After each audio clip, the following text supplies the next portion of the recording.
اور جو آیت میں نے خطبہ میں تلاوت کی،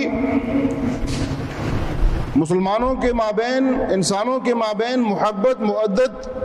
اور جوڑ کے جو اسباب ہیں، ان میں سے سب سے بڑا سبب وہ رشتہ ازدواج ہے، جسے اللہ رب العزت نے یہاں ذکر فرمایا۔ اور سامعین محترم، چونکہ ہم عموماً اپنے دین کا مطالعہ نہیں کرتے، نبی صلی اللہ علیہ وسلم کی تعلیمات کو نہیں پڑھتے، اس وجہ سے ہم بھی اس نکاح کو، اس رشتے کو ایک عام رشتہ تصور کرتے ہیں۔ جیسے دوسرے مذاہب والے وہ بھی شادی کرتے ہیں، وہ بھی میاں بیوی بنتے ہیں، اور اسی طرح مسلمان بھی شادی کرتے ہیں۔ سامعین محترم، یہ ایسا نہیں ہے۔ اگر ایسا ہی ہوتا جیسے ہم کھاتے پیتے ہیں وہ بھی کھاتے پیتے ہیں،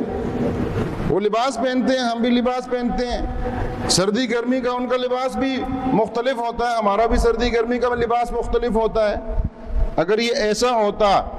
تو اللہ رب العزت اس نکاح کو، اس رشتے کو اپنی نشانیوں میں سے نشانی نہ بتاتے۔ اللہ رب العزت یہاں فرماتے ہیں وَمِنْ آیَاتِهِ أَنْ خَلَقَكُم مِّنْ أَنفُسِكُمْ أَزْوَاجًا، یہ میری نشانیوں میں سے ہے کہ تمہیں جوڑا جوڑا پیدا کیا، تمہیں رشتہ ازدواج میں باندھا، تمہارے خاوند کے لیے بیوی کو پیدا کیا، بیوی کے لیے خاوند کو پیدا کیا، لِتَسْكُنُوا إِلَيْهَا، تاکہ تم ایک دوسرے سے سکون حاصل کرو، اور تمہارے مابین مودت اور رحمت کو اللہ نے پیدا کیا۔ یہ ایک عجیب رشتہ ہے، دونوں اجنبی، دونوں مختلف خاندانوں کے، اور جیسے ہی یہ رشتہ باندھ دیا جاتا ہے، یکدم اللہ رب العزت دلوں کو بدل دیتے ہیں، مرد کے دل میں بیوی کی محبت اور بیوی کے دل میں خاوند کی محبت کو ڈال دیتے ہیں۔ ان دو جملوں کے بعد ایجاب و قبول کے جو جملے ہیں، اس سے پہلے وہ دونوں اجنبی ہیں، اگر کہیں اس شخص کو کوئی تکلیف پہنچتی ہے تو اس خاتون کو اسی طرح محسوس ہوتا ہے جیسے عام رشتہ داروں کو تکلیف ہوتی ہے یا عام مسلمانوں کو تکلیف ہوتی ہے، لیکن جیسے ہی یہ دو جملے بیچ میں آ جاتے ہیں، ابھی رخصتی بھی نہیں ہوئی اور کہیں علم ہو گیا کہ اس کے جس سے اس کا نکاح ہوا ہے اسے کوئی تکلیف پہنچی ہے، تو وہ اس تکلیف کو دوسروں کے مقابلے میں انتہائی زیادہ محسوس کرتی ہے۔ اور اسی طرح خاوند کا معاملہ ہے، ابھی صرف دو جملے بیچ میں آئے ہیں، لیکن یہ اللہ رب العزت کی نشانی ہے کہ اللہ رب العزت تمہارے دلوں میں یہ محبت پیدا کرتے ہیں۔ یہ جوڑ اللہ نے لگایا ہے، یہ اللہ کی نشانیوں میں سے ایک نشانی ہے۔ اور سامعین محترم، معاشرے کی اصلاح کے لیے، خاندان کی اصلاح کے لیے، معاشرے سے فتنوں کو دور کرنے کے لیے جتنا مؤثر یہ خاندانی نظام ہے اتنا مؤثر دوسرا نظام نہیں ہے۔ اگر آپ گھر میں مطمئن نہیں ہیں، آپ کے جھگڑے ہیں، دوریاں ہیں، طلاق تک نوبت پہنچ جاتی ہے،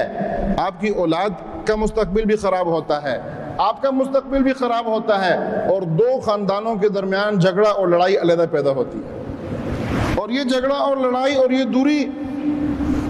پورے معاشرے پر اپنا اثر مرتب کرتی ہے۔ سمجھنے والے، فکر کرنے والے وہ اس چیز کو جانتے ہیں، اسی لیے اللہ نے فرمایا ان فی ذلک لآیات لقوم یتفکرون، اس میں ان لوگوں کے لیے نشانیاں ہیں جو فکر کرتے ہیں، جو تفکر کرتے ہیں، جو سمجھتے ہیں، اور جو نہیں سمجھتے ان کے لیے یہ رشتہ بھی عام رشتوں کی طرح ہے۔ تو سامعین محترم، عموماً ہمارے معاشرے میں اس کی تربیت نہیں ہے، ہم اپنے نوجوانوں کو اس کی تربیت نہیں دیتے کہ یہ نکاح کیا ہے، اس کے احکام کیا ہیں، اس کی حقیقت کیا ہے۔ یہ اللہ رب العزت نے اپنی نشانیوں میں سے ایک نشانی گردانا ہے، تو یہ بہت اہم چیز ہے، اور ہم اسے ٹالتے ہیں، ہم اسے کوئی اہمیت نہیں دیتے، حالانکہ ہمارے مستقبل، ہماری زندگی میں اس کا بہت بڑا اثر ہے، بہت بڑا حصہ ہے۔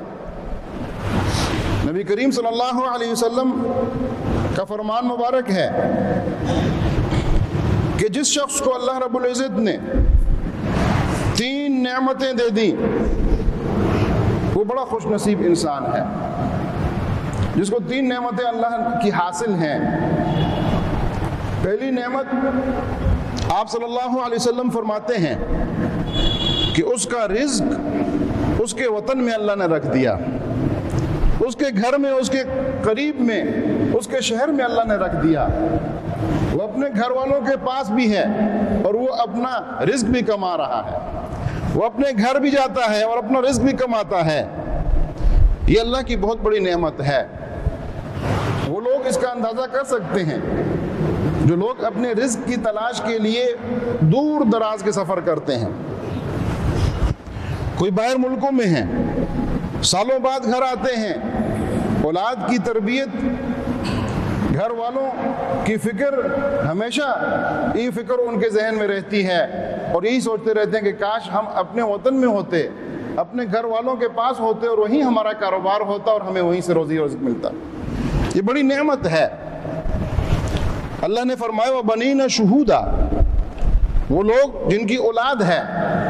اور وہ ان کے سامنے ہیں، ان کے پاس موجود ہے، اپنا کاروبار بھی کرتے ہیں اور ان کے قریب بھی ہیں، یہ اللہ نے نعمتوں میں سے شمار کیا اس بات کو۔ تو آپ صلی اللہ علیہ وسلم فرماتے ہیں کہ 3 نعمتیں جسے حاصل ہیں، اس میں سے ایک نعمت بتایا کہ اس کا رزق اس کے وطن میں ہے، اس کے قریب میں ہے، اور دوسری نعمت فرمایا کہ اس کا گھر وسیع ہے، کشادہ ہے۔ وسیع و کشادہ گھر جاتا ہے تو اسے خوشی ہوتی ہے، اطمینان ہوتا ہے، اس کے قلب پر، اس کے ذہن پر اس کا ایک اثر پڑتا ہے، اور ایک گھر تنگ ہوتا ہے تو اس کا اثر بھی اس کے ذہن پہ پڑتا ہے۔ تو کسی کا گھر کشادہ ہے تو یہ بھی اس کے لیے دنیا میں بڑی نعمت ہے۔ اور تیسری نعمت فرمایا کہ جس کو اللہ رب العزت نے نیک بیوی دی ہے، یہ بڑا خوش قسمت انسان ہے کہ اس کو اللہ رب العزت نے نیک بیوی عطا کی ہے۔ یہ 3 نعمتیں نبی صلی اللہ علیہ وسلم فرما رہے ہیں کہ یہ بڑی نعمتیں ہیں انسان کے لیے۔ اور پھر ایک حدیث مبارک میں فرمایا کہ تم لوگ جو نکاح کرتے ہو، وہ جن وجوہات اور جن چیزوں کو دیکھتے ہو، نکاح کے دوران رشتہ جب بھیجتے ہو تو ایک عورت کے جمال کو دیکھتے ہیں، اس کے حسب کو دیکھتے ہیں، اس کے مال کو دیکھتے ہیں، اور بعض لوگ اس کے دین کو دیکھتے ہیں۔ یعنی جو رشتہ بھیجا جاتا ہے اس میں ان 4 چیزوں کو ملحوظ رکھا جاتا ہے: اس کا جمال، اس کا حسب نسب کس خاندان سے ہے، اس کا مال اور دولت کہ شادی کے بعد ہمیں اس سے فائدہ حاصل ہوگا، اس کا جو خاندان ہے بہت اونچا ہے تو ہمارا خاندان جب اس کے خاندان کے ساتھ متعلق ہوگا تو ہماری عزت بھی بڑھے گی، ہمارا بھی اسٹیٹس اچھا ہو جائے گا، یا مالدار ہے تو اس کے مال سے ہمیں بھی فائدہ ہوگا۔ تو ان چیزوں کو دیکھا جاتا ہے عموماً، اور بعض لوگ اس کے دین کو دیکھ کر اس سے نکاح کرتے ہیں۔ نبی صلی اللہ علیہ وسلم فرماتے ہیں کہ ان ساری باتوں پر اس کے دین کو ترجیح دو، عورت سے نکاح کرتے وقت اس کے دین کو دیکھو اور اس وجہ سے اس سے نکاح کرو۔ یہ آپ صلی اللہ علیہ وسلم کا فرمان مبارک ہے۔ اور خود بھی فرمایا کہ مجھے جو چیزیں پسند ہیں تمہاری دنیا میں سے، آپ صلی اللہ علیہ وسلم کے الفاظ اور آپ صلی اللہ علیہ وسلم کی احادیث مبارکہ بہت وسیع معنی رکھتی ہیں اگر ان کو سمجھا جائے، ان میں غور و فکر کیا جائے۔ فرمایا تمہاری دنیا میں سے مجھے جو چیزیں پسند ہیں اس میں سے ایک خوشبو ہے، ایک نماز ہے اور ایک نیک بیوی ہے۔ یہ آپ صلی اللہ علیہ وسلم نے فرمایا ہے۔ تو سامعین محترم، ہمیں بھی اس چیز کا خیال رکھنا چاہیے۔ ایک تو ہمارے ہاں نکاح کو کوئی توجہ نہیں دی جاتی، ہاں جب اپنا کاروبار کر لے گا، جب سٹیٹس بنا لے گا تو پھر اس کا نکاح کریں گے۔ یہ فکر نہیں کہ نکاح کی عمر کون سی ہے، یہ توجہ نہیں، بس جب اپنا سٹیٹس بنا لے گا، وہ نکاح کی عمر بھی گزر گئی، تربیت کی عمر بھی گزر گئی۔ تو سامعین محترم، یہ اسلام نے نہیں رکھا۔ فرمایا جب بچہ بچی جوان ہو جائیں ان کا نکاح کرا دو۔ جب ذمہ داری کندھے پہ پڑتی ہے تو خود ہاتھ پاؤں مارتا ہے انسان، فکر ہو جاتی ہے گھر والوں کی، بچوں کی۔ ہمارے ہاں اس کو برا سمجھا جاتا ہے کہ نہیں، جب 30-40 سال کا ہو جائے گا، جب اپنا سٹیٹس ہو جائے گا پھر شادی کروا دیں گے. اور بہت سی جگہوں پہ کہ شادی کروا دی تو ہماری تو جائیداد تقسیم ہو جائے گی. بہت سے گھروں میں خواتین بچیاں بیٹھی رہتی ہیں کہ اگر شادی کروا دی تو جائیداد تقسیم ہو جائے گی. سامعین محترم، یہ مزاج یہ شریعت کے مخالف ہے، شریعت کے موافق نہیں ہے.